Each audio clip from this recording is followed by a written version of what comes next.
말씀을 중심으로 거짓 교사 대책 뉴스라는 제목으로 함께 말씀을 나누려고 합니다. 우리가 매월 첫째 주만 되면 이제 교회 주보 삽지로 이단 대책 뉴스가 나갑니다. 이단에 대한 이야기들, 어떻게 우리가 반응하고 어떻게 대책을 세워야 되냐, 어떻게 분별해야 되느냐, 현대 종교의 그 소식들을 우리가 가지고 와서 함께 나누는데요. 오늘 1절부터 3절의 말씀을 보면 그런 것과 같은, 그것과 방불한 내용들이 기록되어 있습니다.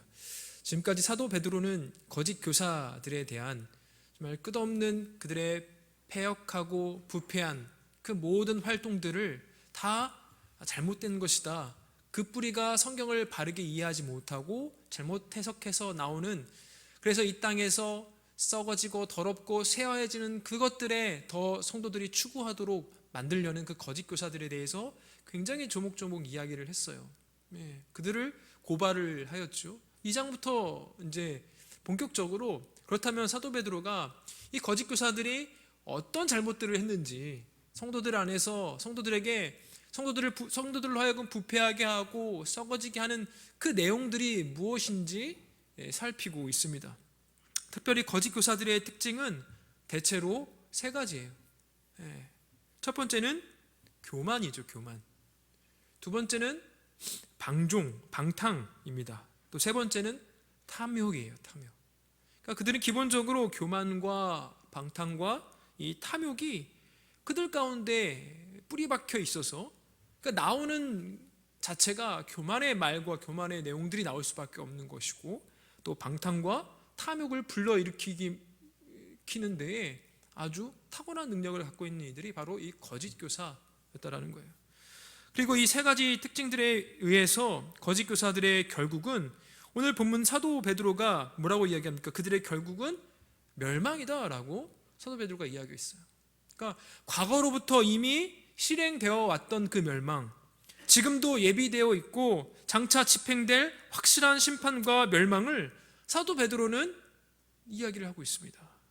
여러분, 베드로후서 2장은 거짓 교사들이 이런 세 가지 악덕들을 통해서 교회 안에서 어떻게 성도들을 실족하게 하고 교회를 어떻게 무너뜨리고 노력하는지를 폭로하고, 그 거짓 교사들에 대한 하나님의 진노와 확실한 심판을 선고하고 있습니다. 우선 1절에서 거짓 교사들이 일어났대요. 백성들 가운데 또한 거짓 선지자들이 일어났나니 이와 같이 너희 중에도 거짓 선생들이 있으리라. 그러니까 출현할 것을, 이미 거짓 교사들이 온 교회에 일어날 것을 이미 뭐 하는 거예요? 예고하는 거예요. 예고. 그런 이후에 가장 인상적으로 강조하는 것이 무엇이냐면, 앞서서 이야기한 것처럼 3절에 멸망이라는 거죠. 거짓 교사들은 반드시 멸망한다. 거짓 교사들이 이 땅의 모든 교회에 출현할 것이지만 그것으로 인하여 놀라거나 낙담하거나 그러지 말고 반드시 그 자들이 멸망할 것임을 알아서 잘 분별하라 라는 이야기를 사도 베드로가 이야기하는 거예요. 베드로는 이들이 정확히 어떤 일을 어떻게 저지르는 자들인지를 설명하기도 전에 이미 1절에서부터 이들의 확실한 멸망, 이들의 확실한 멸망에 대해서 단호하게 선고를 내리고 있습니다. 거짓 교사들은 멸망에 이르게 할 이단이다, 이단들을 끌어들였다 이야기하고 있습니다. 도리어 멸망하는 것은, 많은 이들이 멸망으로 끌어들이려고 하는데 거짓 교사들이, 결국에 멸망은 성도들이 아니라 거짓 교사들이 멸망으로 가게 될 것이다 라고 이야기하고 있죠. 또한 방탕과 탐욕으로 진리의 도, 진리의 길, 복음의 길을 어떻게 해요? 회방하죠. 비방받게 하죠. 그들에 대한 심판은 확실한 거예요. 저들의 멸망은 예외 없이 신속하게 임할 것이다.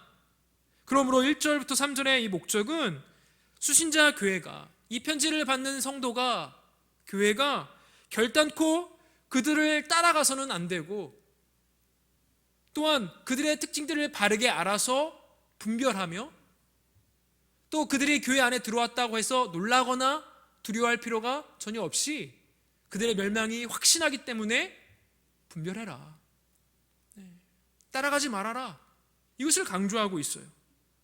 오늘 본문을 보니까 제가 앞서서 거짓 교사들의 특징은 대체로 세 가지라고 이야기했는데 뭐였습니까?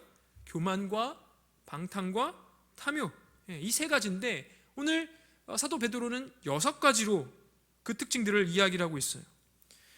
일단 교회 안에 있는 거짓 교사들은 과거 이스라엘 백성 가운데 있었던 거짓 선지자들의 특징과 굉장히 비슷해요. 무엇보다 구약의 거짓 예언자들도 하나님의 말씀의 권위를 무시하면서 자기의 것을 가지고 스스로 예언하던 자들이 그 당시에 거짓 선지자들이었습니다. 우리가 지난주에 살펴봤었죠.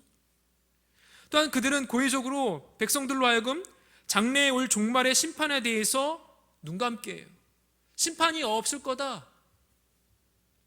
그래서 그들의 입에서 나오는 말이 뭐였어요? 잘 되는 것, 항상 복만 비는 것, 우리들의 잘못으로 인하여 저주와 심판 이야기는 전혀 하지 않고 평안의 이야기만, 이 땅 가운데서 잘 되는 이야기만, 그 메시지에만 집중을 했습니다. 기복주의에 집중한 것이죠.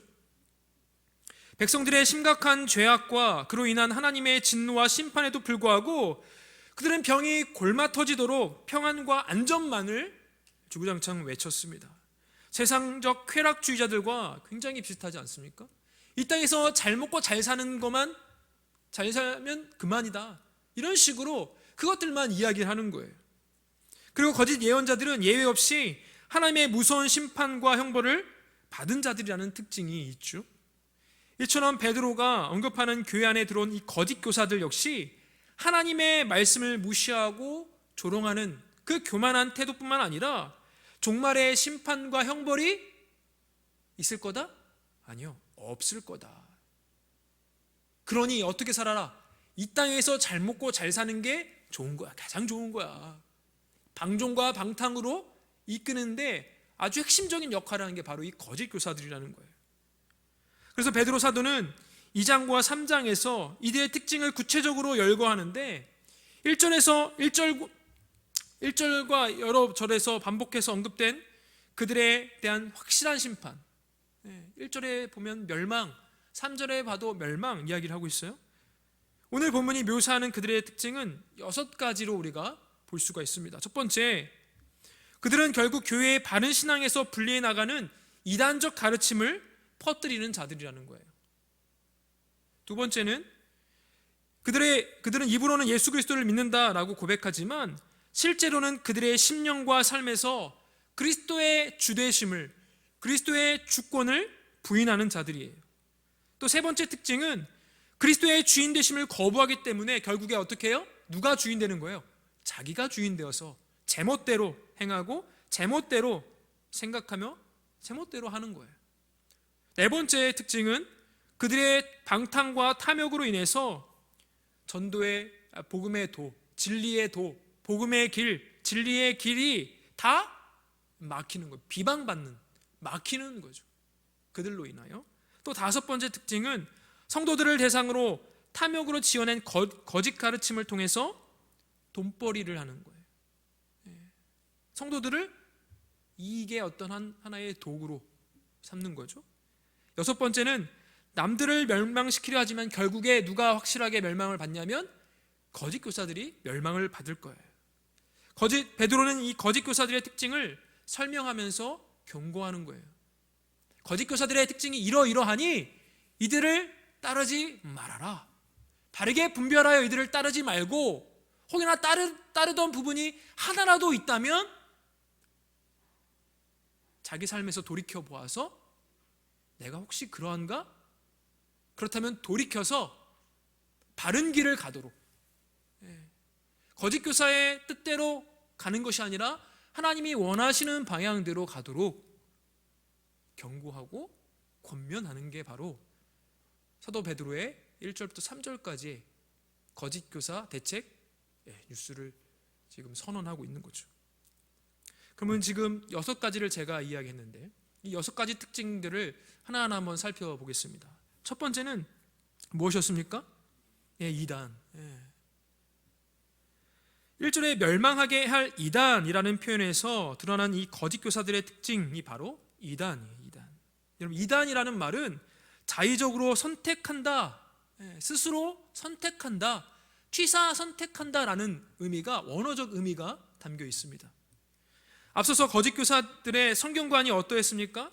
하나님의 말씀, 이 성경을 하나님의 말씀으로 온전히 이해하지 않고 어떻게 해요?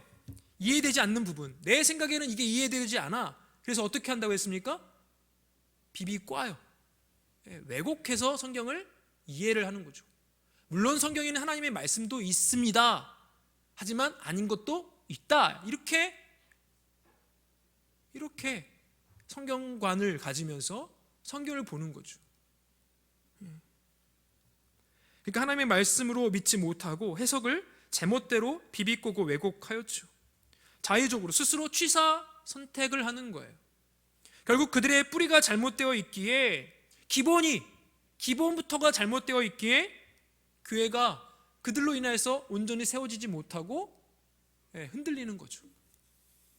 그래서 이단이란 성경과 교회가 인정한 복음의 진리, 예수 그리스도와 구원, 종말의 심판 등에 대한 분명한 진리에서 어긋나는 이단적인 교리를 가르침으로써 결국 그 복음의 진리를 붙들고 있는 교회를, 복음의 진리를 붙들고 있는 그 성도들을 어떻게 해요? 떨어져 나가게 하고 이단적인 단체로 들어가게 하는, 가입시키게 하는, 아주 적극적으로 그렇게 하는 그런 부류라는 거예요. 두 번째 뭐예요? 그들이 따로 그리스도의 그 귀한 교리들을 거부하게 하고 다른 단체를 만들게 함과 동시에 또 어떤 특징이 있다고 했습니까?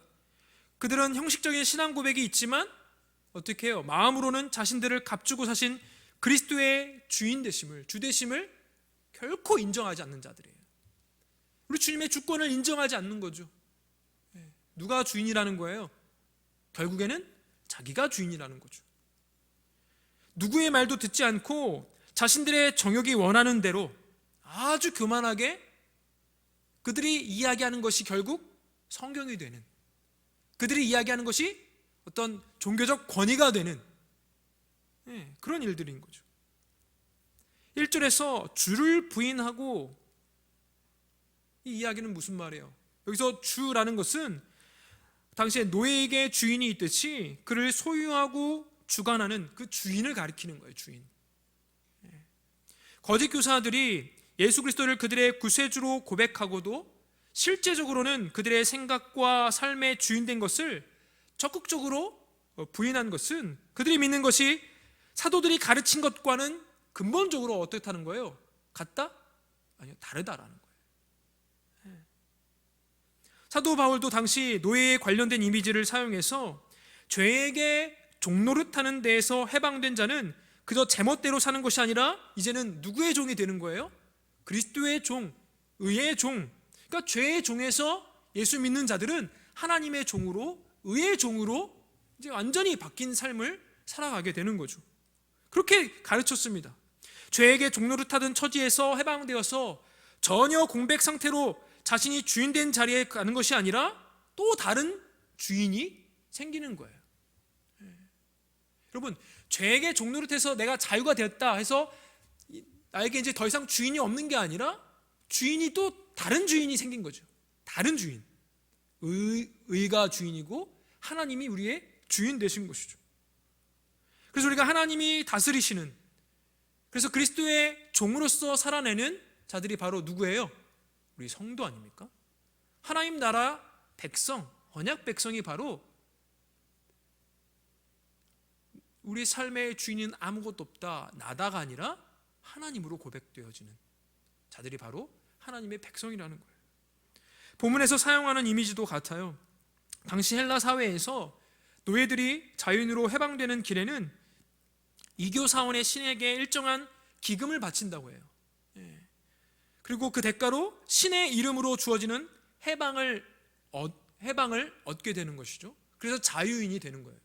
두 번째로 어떻게 자유인이 되냐? 당시에 상당한 금액의 대가를 지불하고 노예의 신분으로부터 자유를 얻을 수 있습니다. 결국에는 어떻게 다 자유를 얻는 거예요? 돈으로 지불을 함으로. 노예가 해방되려면 어쨌든 그에 상응하는 값을 치러야 되는데, 지금 베드로는 어떤 표현을 하고 있냐면 사신, 보이십니까? 사신? 네, 사신. 이 표현은 노예를 사고 파는 그런 현장이죠. 마땅한 돈을 지불하고 노예를 사오는 어떤 집주인의 행위를 우리로 하여금 떠올리게 합니다. 당시에 시장에서 거래되는 익숙한 언어들을 사용을 한 거예요. 이런 경우에 노예를 위해 값을 치르고 그에게 자유를 준 사람은 후견인이 되고, 그 결과로 자유의 신분을 얻은 노예는 그 후견인에 대해서 영원토록 빚을 진 수혜자가 되는 거예요. 자유를 얻었다고 해서 자기 마음대로 살 수 있는 것은 또 아닌 거예요.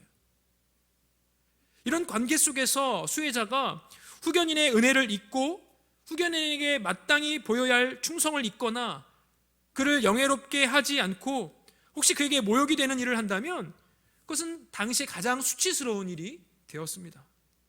성경은 그리스도인들이 얻은 자유를 설명할 때 이처럼 사신, 값주고 노예를 산 것 같은 그 이미지를 사용하고 있어요.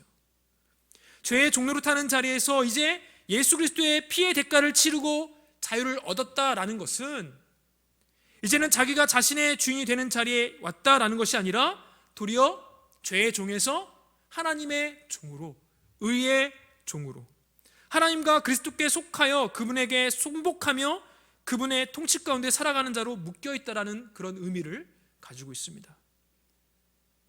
즉 그리스도의 대속의 피의 대가로 자유를 얻었지만 근본적으로 사람은 어딘가에 속해 있다라는 거죠.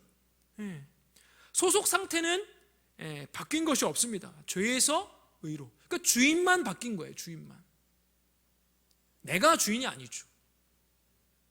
죽음에서 생명으로, 마귀와 세상으로부터 하나님과 그의 그리스도에게로 소속과 그 순종의 대상이 바뀌었습니다. 정말 절대적인 차이가 있다면 세상에 속해 있을 때는, 죄에 속해 있을 때는 어쩔 수 없이 무엇에 순종하는 거예요? 죄에 순종해서 죄의 행동들만 나오게 되었는데, 우리 주 예수 그리스도께서 우리를 사셔서 죄의 값을 다 지불하신 이후에 우리의 순종의 대상이 바뀌었죠. 하나님의 종이 되었고 의의 종이 되었어요. 이제 우리는 어떤 행동과 어떤 말을 하게 되는 거예요? 어떤 사고로? 하나님, 의, 하나님의 순종하는 자리로, 의를 행하는 자리로 나아갈 수밖에 없는 우리가 되어졌습니다. 이런 식으로 그리스도의 대속의 피로 죄의 종된 자리에서 벗어나 자유를 얻은 자들은 하나님의 종, 의의 종이 된 것이며, 그리스도의 종이 된 것으로 그리스도의 사랑의 법에 복종하여서 날마다 의의 열매, 성령의 열매를 맺게 되어진 자들이 바로 성도, 아름다운 이름이죠. 성도가 되는 거예요. 그러므로 거짓 교사들이 말로는 자신들이 죄에서 해방되었고 그리스도를 믿는다라고 말하지만 그들 위에 계신 그리스도의 주인 되심을 부인하고 자기 멋대로 한다라는 것은 실제로는 예수님을 믿지 않는 거죠. 예수님을 주인으로 모시지 않고 섬기지 않는다라는 거예요. 결국 죄에서 해방되었다라는 그 자체도, 전제도 다 거짓인 거예요. 주를 부인하는 것, 죄에서 해방되었다라는 것, 그 잘못된 거죠. 베드로는 거짓 교사들이 도리어 자유를 준다라고 유혹하지만 결국 그들 자신이 죄의 종이 되어서 처음 죄에서 해방된 것처럼 행동했던 상태보다 훨씬 더 비참한 상태에 이르게 된다라고 폭로를 하고 있습니다. 결국 거짓 교사들은 복음의 반쪽만 믿는 거죠. 근데 여러분, 복음의 반쪽이라는 게 있을 수 있을까요? 복음의 반쪽 있을 수가 없습니다. 이 반쪽은 온전한 것이 아니에요. 말로는 반쪽이지만 사실상 모두 안 믿는 거예요. 반만 믿는다라는 것은 말이 될 수가 없습니다. 예수 그리스도를 믿음으로 구원받지만 실제 자신의 삶에서 그리스도는 아무런 상관도 없다라고 가르치는 것과 같은 거예요. 이게 말이 됩니까? 되지 않죠. 예수님은 나의 주인이십니다 이렇게 고백하지만 실제로는 예수님과는 전혀 상관없이 사는 게 말이 됩니까? 되지 않죠. 세 번째, 그들의 특징이 무엇입니까? 그들의 특징은 호색이에요. 호색. 여기서 호색이라는 말은 성적으로 방탕한 행위, 이것을 가리키기도 하지만 더 폭넓게는 부끄러운 행위들, 그러니 비윤리적, 비도덕적 행동들을 다 가리키는 거예요. 그 결과로 사회 질서를 무너뜨리고 공동체를 무너뜨리게 되죠. 이런 호색, 방탕, 음란과 같은 부끄러운 행위들은 당대 이방인들이 우상 숭배와 더불어 행했던 어떤 술 먹는 자리, 난잡한 술잔치에 포함되는 특징적인 모습이었습니다. 거짓 교사들은 당시 로마 사람들이 신들을 섬기는 그 이방 신전에 가면 어떻게 제사를 했습니까? 사제들이 있어요. 여사제들이 있어요. 남성들이 와서 여사제들과 난잡한 그 성관계를 해요. 그렇게 함으로 그 이방 신에게 예배를, 우리말로 표현하면 그 제사를 드리는 거예요. 그렇게 하면은 그 이방 신이 기뻐한다는 거죠. 그 제사를 받는다라는 거예요. 그러니까 그 당시에 있던 이방 그 종교와 비슷한 것들을 어디로 끌고 들어온 거냐면 바로 우리로 치면 교회로 끌고 들어온 거예요. 이렇게 예배를 드렸다라는 거예요. 술잔치를 벌이고 어디에서요? 교회에서. 음란한 행위들을 하고 어디서요? 교회에서. 그 행실들을 그대로 하면서 거짓 교사들은 이렇게 해도 괜찮다, 무방하다, 주변 종교 집단들을 한번 봐봐라, 이렇게 다 하지 않느냐? 그 당시 문화가 그랬으니까 그렇게 가르쳤던 거예요.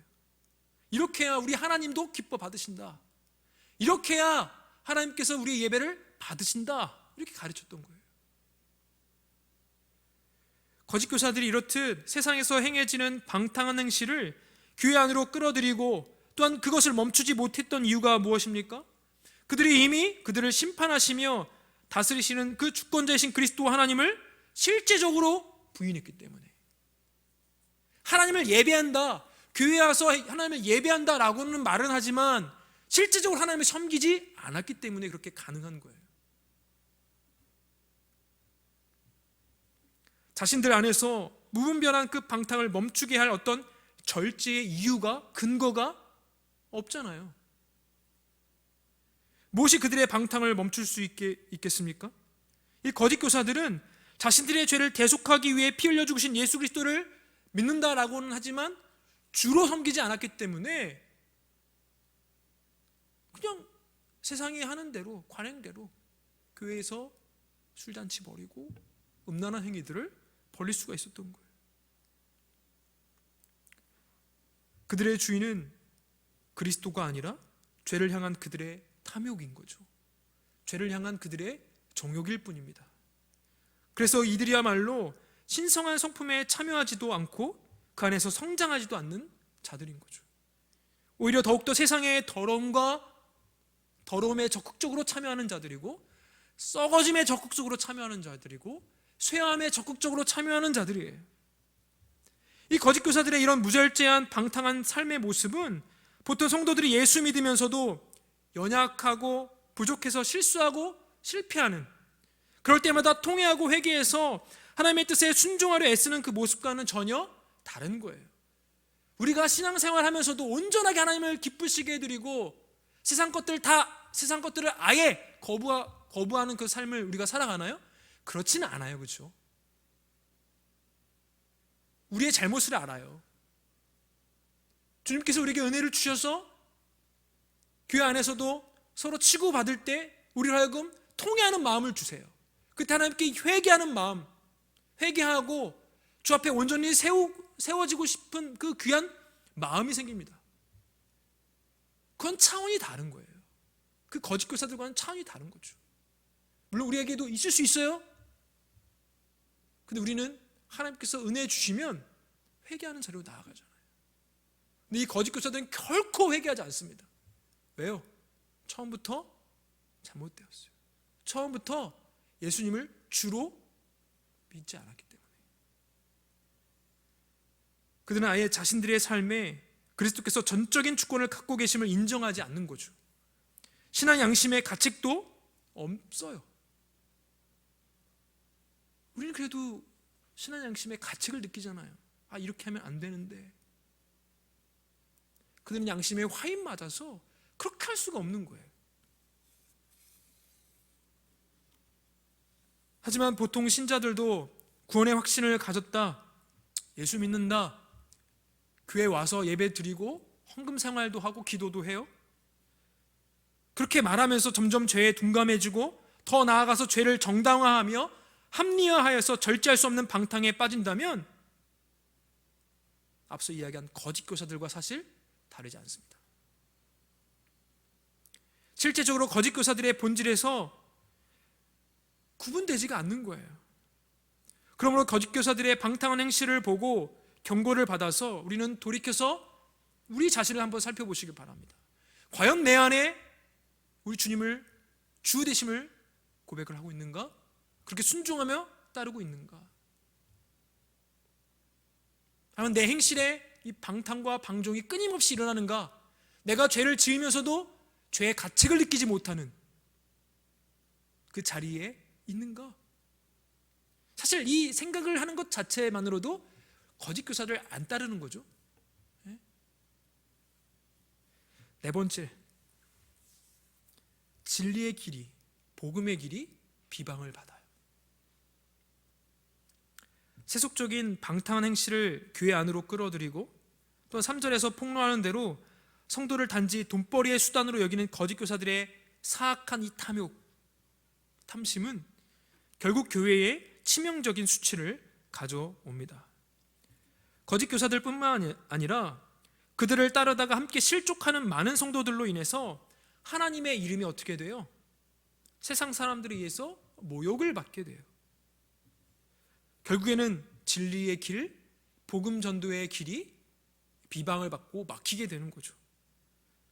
여러분, 진리의 길은 초기 교회 때, 초대교회 때에 기독교 신앙을 가리키는 전형적인 표현이었습니다.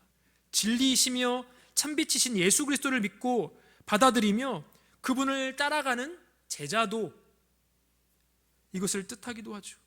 그래서 초기 교회 때 기독교 신앙은 the way, 그러니까 그 길 이렇게 불리기도 했어요. 또한 주의 길, 구원의 길이라고도 불리기도 했는데요. 사도시대 이후에는 진리, 이 그냥 진리라는 말만으로도 기독교의 바른 가르침, 거짓 교사들의 방탕과 탐욕의 세속적인 행위들은 자신들의 멸망으로 그치지 않고 많은 성도들을 멸망으로 인도하고 성도들뿐만 아니라 예수 믿지 않는 자들을 구원으로 이끌어야 되는데 그 길마저 다 차단시키게 된다는 것이죠. 누구의 강한 사역을 통하여? 거짓 교사들의 강력한 적극적인 사역을 통하여.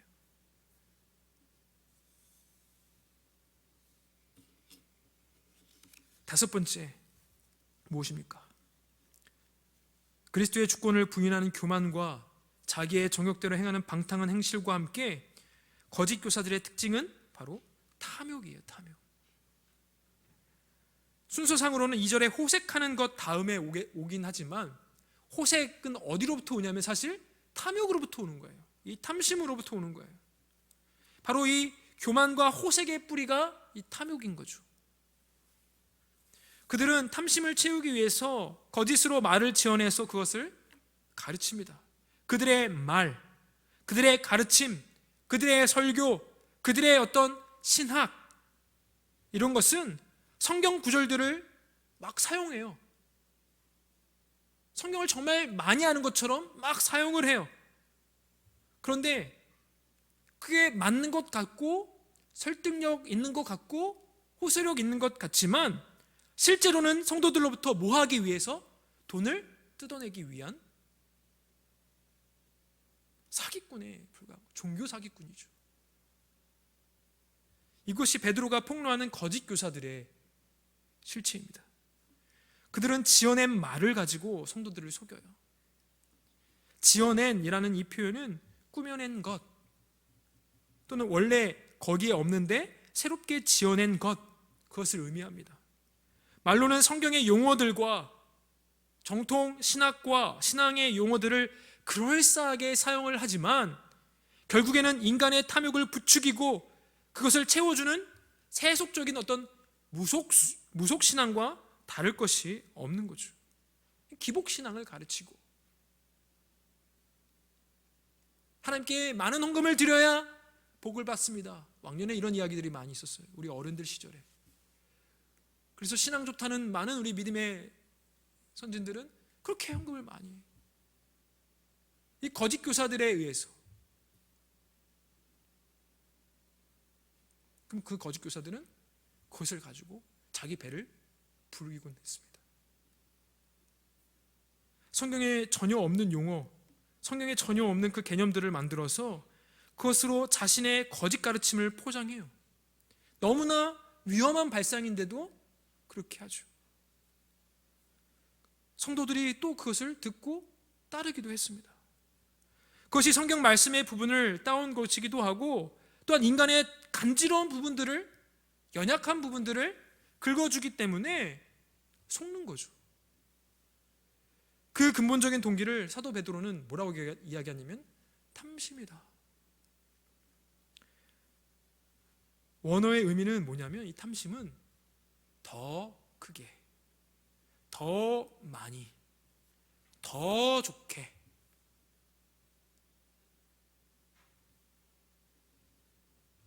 거짓 교사들의 근본 동기가 더 크게, 더 많이, 더 좋게 이 탐심에 휘둘리며 그것을 자신의 성공과 영광과 자랑으로 삼는 부패한 정욕으로부터 시작되었습니다. 바로 이런 죄악된 탐욕이 그들의 눈을 멀게 하고 그들은 성도들이 거룩한 하나님의 소유된 백성임을 잊어버리게 만들죠. 교회란 결코 그들의 것이 아닙니다. 교회는 누구의 것입니까? 예수 그리스도의. 예수 그리스도가 주인이시죠. 하나님이 주인입니다. 예수님이 주인이라는 사실을, 하나님이 주인이라는 사실을 까맣게 잊어버리고 교회의 주인은 누구다? 목사다. 교회의 지도자다. 이렇게 만들어버린 거예요. 그들은 성도들을 자신의 돈벌이의 수단으로 생각을 했습니다. 또 오늘 표현을 보니까 이득을 삼으니 라는 표현이 나와요. 이 말은 호주머니를 털어갈 것, 다른 성경에 이렇게 표현되어 있어요. 번역을 했어요. 또 착취할 것, 이렇게 번역을 하기도 했는데요. 원래 장사꾼이 사업하는 모양을 가리키는 거예요.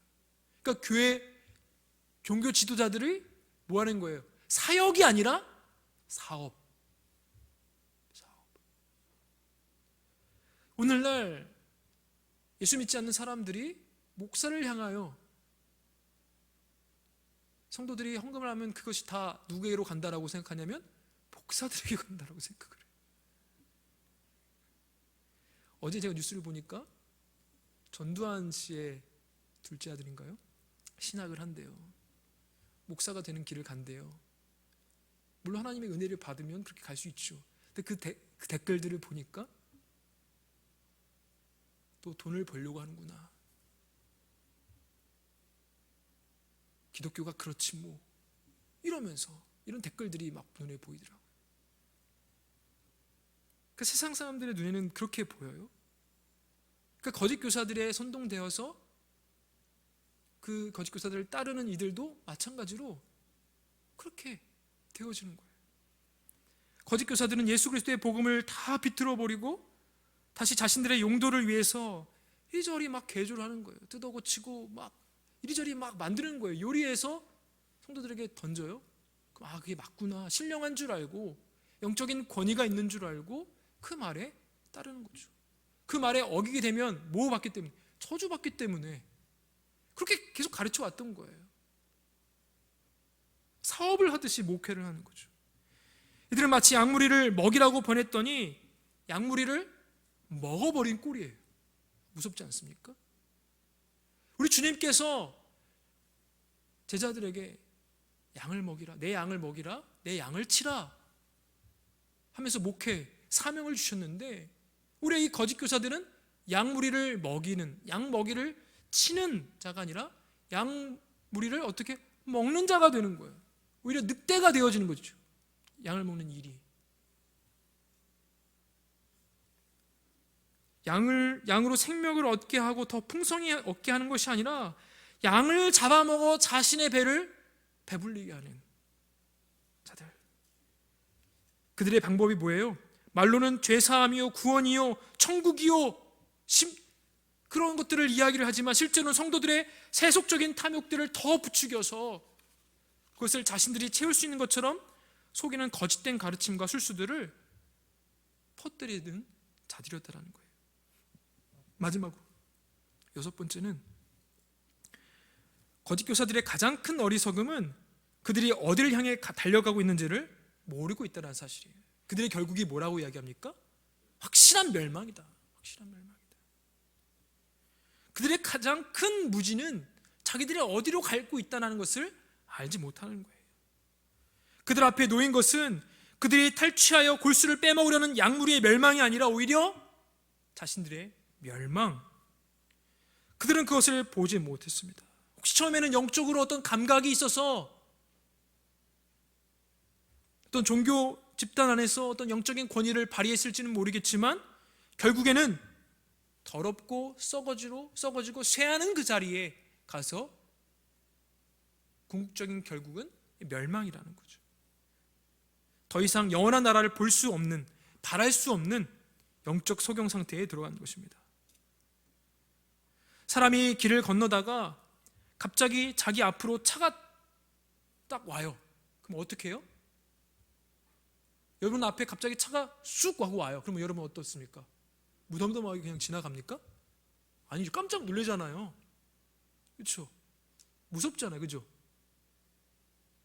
그래야 마땅한데 위험을 느꼈기 때문에 그렇게 무섭기 때문에 그렇게 깜짝 놀라는 게 당연한데 하지만 이들은 감각이 없어서 아무리 차가 쑥 지나가도 우리 이 동네 한번 지나가 보셨습니까? 비둘기 가만히 있습니다.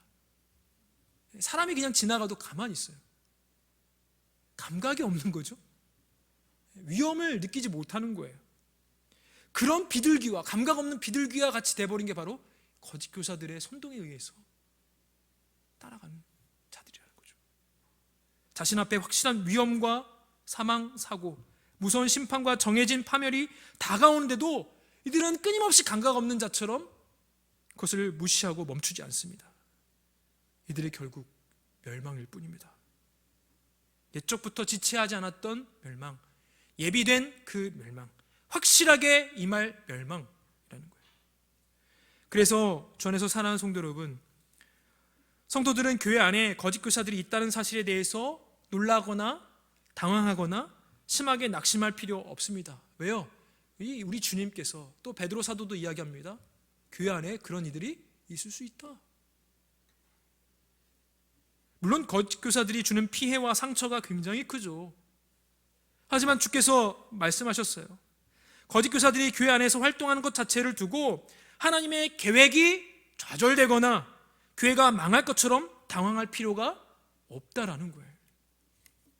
주께서 밭에 씨를 뿌리면 알곡들이 잘 자라지만 동시에 모두 자란다고 이야기했냐면 가라지도 함께 자란다라고 이야기했습니다. 또한 종말이 더욱 가까이 올수록 성도뿐만 아니라 세상 사람들을 미혹하는 거짓 선지자들과 교회 안에서 주로 성도들을 실족하게 하는 그 거짓 교사들의 활동이 더욱 심해질 거다라고 이야기했어요. 이미 우리는 알고 있어야 돼요. 이단이 더욱더 활기를 칠 거라는 것 알고 있어야 될 것이고 거짓 교사들이 성도들의 그 피를 빨아먹을 것이라는 그 사실도 알고 있어야 돼요. 그래서 알지 못하면 그냥 따라가는 거죠. 멸망으로 점철될 뿐이죠. 여러분 알고 있어야 돼요. 그래서 우리는 교회는 그들이 정확히 어떤 존재인지를 알아야 되고 그러니까 백신을 맞는 것처럼 우리가 알아야 돼요.